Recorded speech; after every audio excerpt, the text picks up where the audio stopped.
And it's not, it's Magandang Pasko. Maganda. Hold on. Magandang Pasko. Just kidding. It's Magandang Pasko. Pasko.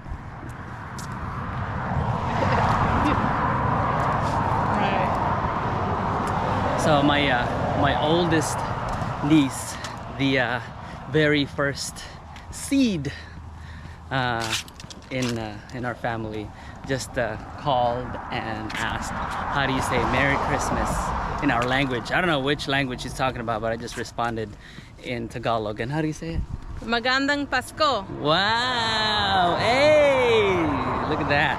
Well, She's, I mean, you hey, must she's know. trying, right? She's trying. She's no, trying. like I can understand Tagalog. Yeah. I can understand Ilocano. She's trying. You know what I mean? No, guys. Nothing gets over on me. Yeah, I know what you guys are talking about. She's got to earn that passport. You know what I mean? No, no. After 22 years, you think I wouldn't be able to understand your language? Oh snap! And oh, mind snap. you, I'm fluent in Spanish. Oh yes. Oh yes. So, I mean, I'm sure you can understand everything we're saying in Spanish too. ¿Qué? ¿Qué? ¿Qué? Remember you were sitting at the dinner table and you were like, holy... He was like having this mind-blown moment. Stop. Yeah. Where he was saying... What am Hey, I stopping? What do you want me to stop? I feel like I understand everything you guys are saying. And it was true. You could. Yeah. 80% of communication is body language, so Okay. I can understand body language. Well, I understand the words you guys say. Oh, that's awesome. Is that Ilocano, Tagalog? Doesn't matter. Ilocano or Tagalog. I got it. Hey. Yep. Yeah. I guess I can't sell her in Philippines. No, you can. Like my mother-in-law, she said that I can't be kidnapped. It's true. Yeah. Well, but it'll be fun. I think it'll be fun. So, go in there with our kids. Well, you didn't answer my question. What was the question? The original question was, how do you feel about your family not having access to them whenever you want, like not being able to visit your grandma, not being able to visit your dad? And the thing is, They can come visit me. I'm gonna focus on your grandma for a little bit, right? So, your grandmother is now a great grandmother. Yeah, she's a great grandmother. She's a great grandmother. And, she don't visit nobody. We gotta go visit her. Right, but the thing is, that's one of the things that comes is that end of life. You know what I mean? I'm really hoping and praying that, she's got a lot more years. But what I'm saying is, we're not going to be in Philippines for like 3 months, 6 months. No, we're gonna be there for years. We're going to be there for a long time. Yeah. So how are you going to face those? I figure we'll come home once a year. Flowers. And when we come home for that Green stuff. time, I feel like we'll go visit our family. Yeah. It's not a problem. We'll go visit them. What's up? Nothing. Oh, okay. Oh yeah, that's the only thing. I'm fine with it. I feel like that bush tried to take me away. But no, I'm not worried. That green stuff. Yeah. I feel like I will be fine living away from my family. I've been in the military for a long time. I've been deployed, 3 times for a year, and then I've also been deployed like on missions away from my family. So I feel like I've got the experience being away from home. And even right now, like we live 6 hours away from our family. So as long as I've got my husband and my 2 kids and they take me places, like I want to go island hopping and eat some good food. I'm gonna be an island girl. Deep down inside, I am an island girl. Oh yeah. Puerto Rico. Yes. Puerto Rico. Yes. But I feel like I'd be fine being away from my family, my side of the family. And they're always welcome to come visit. Like, I know my cousin Ezra will come visit. I know Hannah will probably come. Vinny and his wife, they're planning on coming. We have so many people who are planning to visit and see us over there in Philippines. Yeah, they're not subscribed though. They're not subscribed. Yes, they are. They're subscribed. Look, I have over 100 family members, probably like thousands. If you are a family member, please push the subscribe button. No, we don't sell our channel. Well, we are today. I need all my family to subscribe. So for the purpose of family knowing and understanding what's happening with us, I think that I'm definitely gonna miss my family, my siblings. I have 2 older sisters and 1 younger brother. Have always been a very integral part of my life. I would say many of the decisions I have made has been, you know, indirect kind of indirectly kind of like affecting them in a good way, you know what I mean? So whether it's school or work or leaving the house, you know, helping them, it's always for the benefit of my family. Now we came here as very, very close, right? But we were separated when we got here to the US. I think we spent probably 4 or 5 days together, and then my oldest sister ended up living in San Diego. My other sister and I lived in Moreno Valley, and then my younger brother with my parents. It was very difficult. My parents had to scrounge up some money, sell, you know, properties, land that my father owned in Philippines, to come back here in the United States to put us in a house, to place us in a home, so that way my whole family can stay together and live together.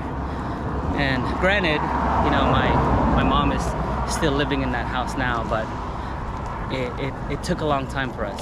Like, it was so hard. I mean, I don't know, like, do you think my family was poor? Yeah.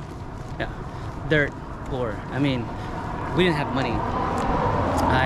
My first job, I think, was making $4.75, right? Working under the table at a Japanese restaurant. Now, my task at this Japanese restaurant, was to wash the dishes. Now, I didn't like wearing those yellow gloves while washing dishes.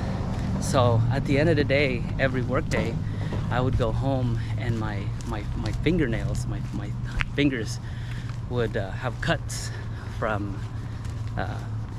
what do you call that? When your hands are in water too long and they kind of get all rubbery. I don't know. What do you call that? I don't know what you call it. But it was a tough time, and so we had to make it together. And my other sister, she was working too, and so we had to make ends meet in order for us to make it. It was a time when I didn't even know that we were so poor, but the idea of the American dream here in the United States was what catapulted us forward, you know. And the thing is, my focus was centered on family, and that's why they are important to me, and they will always be important to me. Nice. Yeah, I mean, I've been living with you since I was 17, so I've been away from my family for a long time. Yeah. And my husband's my family, you know, like, yes, I have family, but we're all separated from each other. Like, I got a brother who's in Georgia. He's been active duty for the last 19 years. And then I have another brother who lives in the Indio area, and, you know, he's got his family. And then my other brother, he has his family. My oldest has his family as well. So we're all kind of like separated, and we only visit each other for the holidays, and we only visit for a few hours. So I don't feel like I'll have like any kind of like sadness for not being around my family. I feel like I'll be fine. Yeah. And if they want to come visit, they're always welcome to come out. I love my family dearly. Like, I'm so close to them, and I know, like, every time we get together, it feels beautiful. Like, it feels nice. We really do love each other. But we were just raised different, and we didn't have that, you know, immigrant struggle that you guys had. And also, like, our family values are a lot different than what you're raised with in your family values. So, you know, like, for us, as soon as you were, you know, able to leave the house, it was like, bye, you know, like, you need to go. So we knew that we had like a max date of being in the home. Yeah. And you had to, like, figure out what your meal ticket was gonna be. You can't stay home past 18. You know, like, all of us moved out before we were 17. Like, we were 17 and we were out. So it's just kind of how it was. Like, I was raised that you gotta work and spread your wings, and there's no looking back. Once you leave the house, you're not welcome back. Yeah. You know, and so that's what really pushed me forward, and pushed all my brothers forward. So Yeah, that's you make we a were raised different. yeah, you make a valid point. You know, my family kind of had to rely on each other. You know, when we were younger, we actually relied on my oldest sister a lot. You know, and she sacrificed. She was like, when she was in the Philippines, you know, growing up, she was going to college, she was going to Baguio, she was going to university there, and then my family, you know, decided to kind of uproot us and bring us here to the U.S. And so what did that do? That kind of halted her career, that kind of took her away from what she knew, her friends. And then here, she didn't even continue her education, right?